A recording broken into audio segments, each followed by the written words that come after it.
Bonjour à tous et à toutes. Alors, je vous retrouve aujourd'hui pour la traditionnelle vidéo des colos terminés, sachant que, en fait, c'est pas que des colos, c'est, on va dire, un peu des projets ce mois-ci.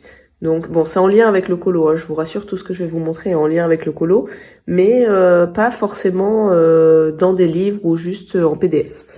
Et je vais vous montrer aussi à la fin deux colos, un que j'avais fait pendant l'année qui s'est écoulée, donc il est assez ancien, je ne saurais pas vous dire quand exactement, et un que je viens de finir. On est le 5, donc j'ai envie de dire, je veux pas m'obliger à faire une vidéo nécessairement par mois, donc c'est quand je la tourne, je vous montre ce que j'ai réalisé jusqu'à la date du jour, et puis on verra s'il y a des mois où ça saute ou pas. Du coup, je commence par les petits projets. Le premier, c'est celui-ci. Alors normalement, si vous aviez regardé ma première vidéo, vous l'aviez vu. Il s'agit d'un marque-page en résine. Alors je pense pas garder ce principe de marque-page en résine parce que je trouve que ça a trop épais. Donc autant pour les boules de Noël, ça fonctionne bien la résine. Autant pour les marque-pages, je trouve ça trop épais et quelque part aussi trop de travail, donc pas forcément d'intérêt. Mais là, en fait, j'avais fait celui-là pour le Pack ou Pas Cap et pour le thème de Panoramimique sur les années 20. En fait, j'avais dessiné à partir d'images que j'avais trouvées ce petit personnage et puis je l'avais mis en couleur et voilà. Et j'ai eu envie d'en faire un petit marque-page en résine. Voilà pour le premier projet. Ensuite, je passe à deux vrais marque-pages. Toujours pareil en fait. Je vous montre les deux en même temps. Je voulais m'inspirer du thème. Je crois que c'était Plim qui avait fait ce thème-là sur les hobbits pour le Pack ou Pas Cap. Et j'avais fait, j'avais fait deux dessins pour dans l'esprit de ce thème-là. Et les voilà. Donc ça, j'ai mis en couleur, du coup, sur du papier aquarelle. Alors, vous le savez peut-être si vous avez vu mes autres vidéos. Maintenant, pour utiliser du bon papier, je préfère graver. J'ai une machine laser qui me permet de graver. Donc, voilà, c'est du papier gravé et mis après sur un autre papier, classiquement comme on fait en scrap, pour en faire des petits marque-pages. Pour vous dire ce que j'ai utilisé, alors oui, je vous l'ai pas dit sur l'autre, mais c'est 100% aquarelle. Hein. Alors vous dire quelle aquarelle, franchement, je crois que j'en serais plus capable, mais voilà, ça reste du 100% aquarelle. Voilà, je vous les montre. Et ils vont m'être bien utiles pour marquer mes pages, parce que j'ai pas marqué les pages des colos suivants dans les livres. Ensuite, alors là, un colo que j'avais fait ultra rapide, c'était pour faire un test. Je vous le montre quand même. J'avais fait pour ma fille qui adore les licornes. Enfin, c'est pas une licorne d'ailleurs, c'est un pégase, mais on va dire qu'il adore les animaux fantastiques type chevaux, poneys. Et donc en fait, j'avais voulu faire un test avec un fond au marqueur à alcool avant de faire l'aquarelle. Bon, ça fonctionne, c'était pour gagner du temps en fait, c'était voilà, je voulais le faire hyper vite parce qu'elle voulait absolument que je lui fasse ce dessin-là et pour être honnête avec vous, j'en avais pas très envie sur le moment, donc voilà, j'ai cherché une petite technique rapide. Bon, c'est pas mon préféré clairement, mais je pense qu'il lui plaira une fois mis dans un cadre. Je pense que ça fonctionnera bien quand même. Donc là, comme je vous ai dit, un feutre à alcool, je crois que j'avais utilisé des Copic ou des OU en base et aquarelle, dont aquarelle pailletée par-dessus parce que voilà, c'est des animaux fantastiques. Donc toujours pareil avec la même technique de la gravure. Ensuite, colo suivant. Alors ça, c'est un colo que j'ai en PDF, c'est Gmeka Shop. Je sais pas si la boutique existe encore, ça fait très longtemps que je l'ai ce PDF.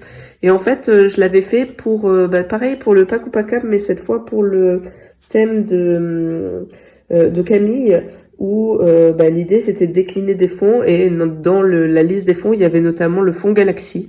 Donc voilà pour mon petit fond Galaxy.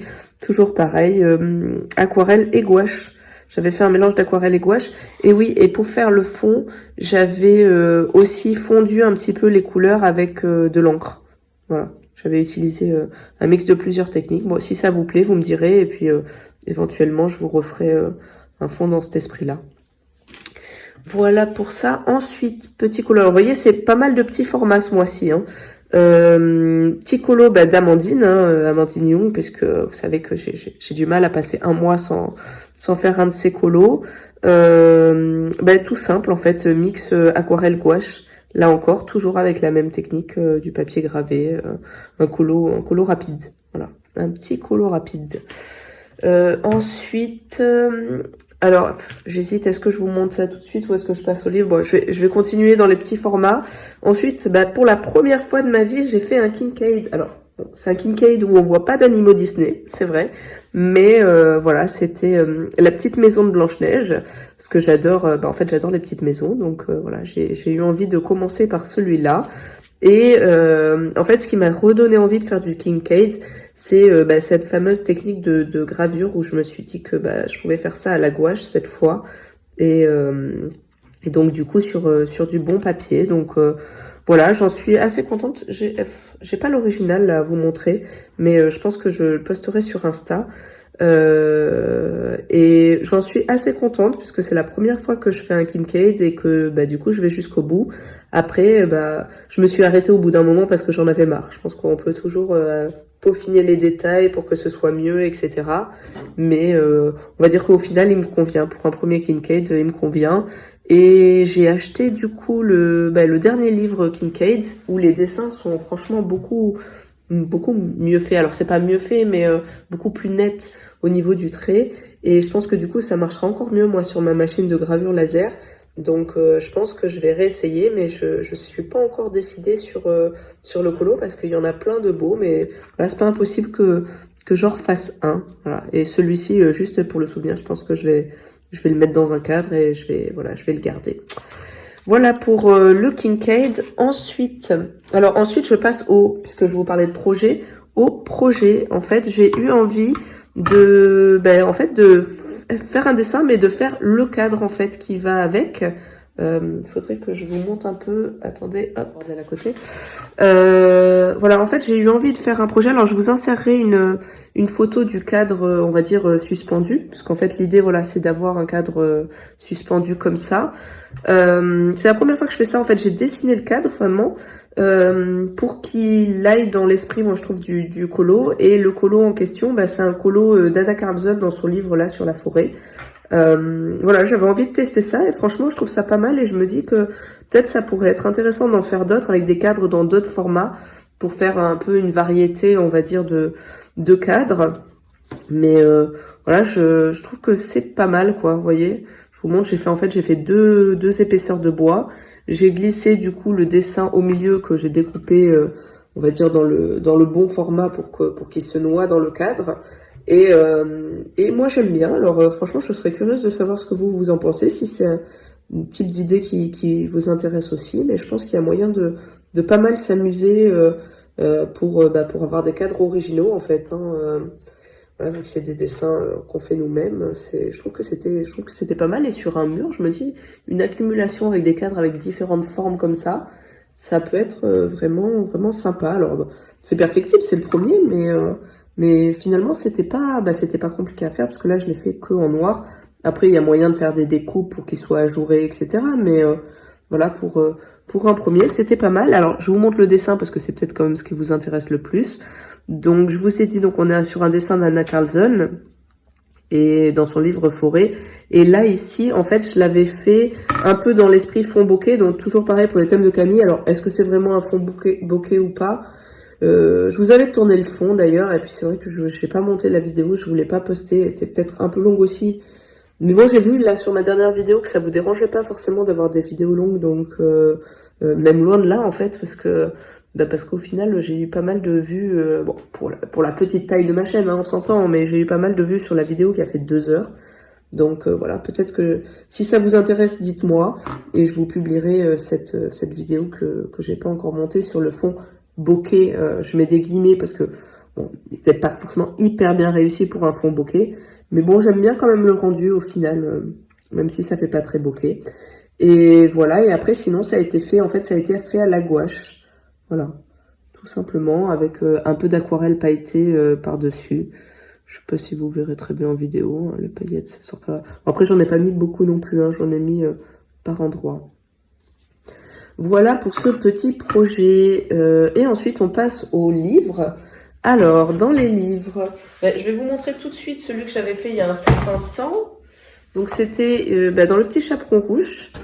Voilà. J'avais fait la page principale et j'avais surtout fait, voilà, ce colo-là. Ça fait longtemps, je sais pas s'il y a grand chose à en dire. J'avais fait une base aquarelle que j'ai retravaillée avec des encres. Après tout le reste a été fait au crayon en fait. Voilà, je l'aime bien, j'aimais bien ce mélange de couleurs un peu magenta, bordeaux avec le bleu pour aller avec la glace. Voilà. Donc voilà pour ce vieux colo. Ensuite, qu'est-ce que j'ai fait d'autre? En fait, je suis allée dans mon nouveau livre coup de cœur, là. Alors, je vous avais montré, quand je vous ai fait une présentation de ce livre, je vous avais montré, en fait, mes premiers essais pour voir si l'aquarelle passait bien sur ce livre. Donc, c'était cette page-là. Donc, ça passe très bien, l'aquarelle, franchement. Et du coup, là, j'avais fait que des petites choses. Donc, j'ai voulu essayer sur un vrai colo. Et le voici.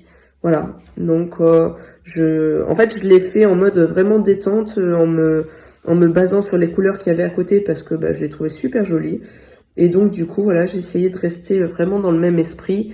C'est pas 100% identique, mais je pense que ça ressemble quand même pas mal. Hein. J'ai réussi à peu près à m'approcher des couleurs. Voilà. Qu'est-ce qu'il y a à en dire de plus? Alors du coup, c'est du 100% aquarelle. Et donc vraiment de l'aquarelle, on va dire classique en goudé. Et après, alors on m'avait posé une question de savoir est-ce que les crayons aquarellables marchaient bien. Donc j'avais fait un petit test ici. Donc ça marche très bien, il n'y a pas de problème. En fait, l'avantage de ce livre, c'est que en fait les couleurs s'imprègnent pas directement, donc on arrive à les travailler, on arrive à les étendre. Et c'est pour ça que ça fait pas trop de marques, sachant que je l'ai pris vraiment en mode détente. Un peu comme on ferait un colo mystère, en disant si je dépasse, je dépasse. Enfin, c'est pas. Voilà, pour moi, c'était vraiment en mode tranquille. J'ai un chat qui crie dehors, je sais pas si vous l'entendez. Donc, je pense que. Enfin, je me disais que je pourrais peut-être faire celui-ci avec vous en continuant mon petit blabla crayon. Ça pourrait être pas mal. Ou alors un fond, voilà, je sais pas encore. J'hésite. N'hésitez pas à me dire si cette vidéo sort avant la suivante. N'hésitez pas à me dire si vous préférez un colo comme ça avec vous ou si vous préférez encore rester sur le concept de fond. Et si jamais c'est du fond, ça m'intéresse aussi de savoir quelle technique pourrait vous plaire. Voilà. En tout cas, il est super ce livre, hein, vraiment. J'adore. Après, il faut aimer l'architecture. Ça, c'est vrai que c'est pas le cas de tout le monde. Ensuite, dans ce livre-là, j'en ai fait deux. Ça c'est un vieux. J'ai fait celui-ci, voilà, où je me suis beaucoup amusée avec différentes techniques sur le fond. Donc en fait là j'avais fait une base aquarelle que j'ai retravaillée avec des pastels gras, néo pastel par exemple, et un petit peu d'encre sur les bords parce que j'aime bien quand les bords sont toujours un petit peu plus foncés. Donc voilà, en fait c'était un vieil en cours où j'avais fait une sous-couche aquarelle et puis que j'avais laissé en plan comme ça et j'ai eu envie de le reprendre. D'ailleurs je pense que ça va être un peu mon objectif ce mois-ci, c'est de reprendre un peu tous mes vieux en cours, enfin tous, certainement pas tous, hein, mais certains en tout cas, parce que je me dis c'est un peu dommage de les laisser dans les livres. Alors je me mets pas comme objectif de finir nécessairement mes encours ou de pas en avoir, mais là j'ai bien envie de reprendre certains encours que je me suis sélectionnés. Donc voilà pour ce colo là, et pour l'oiseau, c'est donc sous-couche aquarelle et puis retravailler au crayon par-dessus avec différentes gammes. Voilà. Et ensuite j'en ai fait un autre dont vous avez vu le fond, c'est celui-ci. Voilà, je vous ai tourné le fond en vidéo. C'est un fond au néocolor, mais un peu avec un rendu un peu pastel gras. Voilà, je vous montre d'un peu plus près. Vous voyez, c'est quand même très lisse pour du néocolor. Et du coup, je vous montre ma technique un petit peu particulière pour faire ça, je vous laisserai aller voir la vidéo, surtout que du coup, c'est celle-là que vous avez en version longue ou en version courte. Donc voilà, si vous avez 2 heures à passer à m'écouter parler crayon, puisqu'en fait je vous parlais crayon en même temps que je vous faisais ce fond, allez voir la version longue. Et si vous n'avez pas beaucoup de temps et que ce qui vous intéresse finalement c'est plus la réalisation du fond et un résumé crayon, à ce moment-là, allez voir la version courte. J'ai réduite à une 20aine de minutes la vidéo de 2 heures. Donc voilà, j'ai fait le max pour aller vite, pour synthétiser. Et pour le reste, du coup, c'est sous-couche aquarelle et un petit peu de crayon, voilà, un petit peu de crayon par-dessus pour faire les ombrages. Je pense que, en fait, vous voyez, il faudrait que je fasse, parce que j'ai pas tout à fait, parce que c'est vrai que du coup, je me disais qu'il était fini, mais en fait, en réalité, non. Il faudrait que je fasse les petits bijoux. Il faudrait que je fasse les petits bijoux et les petits ronds de la pomme. Donc peut-être que je vous le remontrerai le mois prochain un petit peu mieux fini, en fait, je me dis en le re-regardant, parce qu'il y a moyen de l'améliorer encore, je pense. Voilà, j'appuie un peu. Ensuite, je vous montre le fameux colo qui, normalement, serait pas rentré dans le mois de janvier, parce que je viens de le finir, en fait. C'est un colo dans ce livre-là. Alors, dites-moi, par contre, parce que j'ai fait un colo dans ce livre, et vous voyez, le doré, il s'en va. Donc d'ailleurs, il faudrait que je le couvre. Hein. Moi, j'ai pas l'habitude de couvrir mes livres, mais là, je pense que faudrait que je le couvre. Est-ce que c'est mon livre qui a un défaut? Ou est-ce que ça vous fait ça aussi? Dites-moi. En fait, je voulais tester le papier. Et du coup, j'ai fait ce colo-là. Voilà, avec le petit chichou là, de l'autre côté. Pour vraiment, à la base, c'était vraiment pour tester le papier. Et puis parce que j'avais envie de faire de l'aquarelle. Donc la sous-couche est entièrement faite à l'aquarelle. Vraiment dans le même principe que les colos dans ce livre-là. Donc sous-couche entièrement faite à l'aquarelle. Et après, j'ai utilisé plein de trucs. Je suis parfois repassée un petit peu avec de la gouache. Pour le fond, j'ai fait du néo-pastel. J'ai essayé de mettre un peu d'encre, mais je trouvais que ça fonçait pas beaucoup les bords, parce qu'il était quand même déjà foncé. Donc, je sais pas trop si vous vous en rendez compte, vous. Du coup, ça brille un petit peu. Qu'est-ce que j'ai fait d'autre? Je suis repassée avec du crayon par endroits, mais vraiment assez peu, finalement. Voilà, c'était un petit colo détente qui m'a quand même pris du temps parce que j'ai utilisé pas mal de trucs, mais et puis parce que au départ en fait les couleurs que j'avais fait je les aimais pas trop, donc en fait chaque couche successive me permettait de changer un peu les couleurs, et voilà pour en arriver là à la fin. Bon, au final, c'est pas habituel pour moi de faire ce type de colo au niveau du type de trait, mais je me suis quand même bien amusée, voilà. Et à la fin, il me plaît bien. C'est peut-être pas mon préféré du mois, mais voilà, il me plaît bien. Écoutez, voilà, c'est tout pour cette vidéo colo terminée. Si je devais faire un bilan de moi, ce que je préfère, franchement, je dirais celui-ci parce que en fait, c'est le concept. C'est peut-être pas tant pour le colo, bien que j'aime bien le colo quand même, mais c'est plus pour le concept de cadre. Voilà, je trouve ça vraiment sympa. Et puis après, le Kincaid, parce que voilà, ça m'a fait plaisir de faire mon premier Kincaid, voilà, d'arriver au bout. Écoutez, c'est tout pour moi. N'hésitez pas à m'envoyer un petit commentaire, à me dire si ça vous a plu. Et si ça vous a plu, mettez-moi un petit cœur par exemple en commentaire, ou vous n'êtes pas obligé de me laisser un petit mot, mais juste un petit cœur pour me montrer que ça vous a plu et que ça vous a fait plaisir. Voilà, je vous dis à bientôt pour une prochaine vidéo, et puis merci de m'avoir suivi, et n'hésitez pas, abonnez-vous. Salut!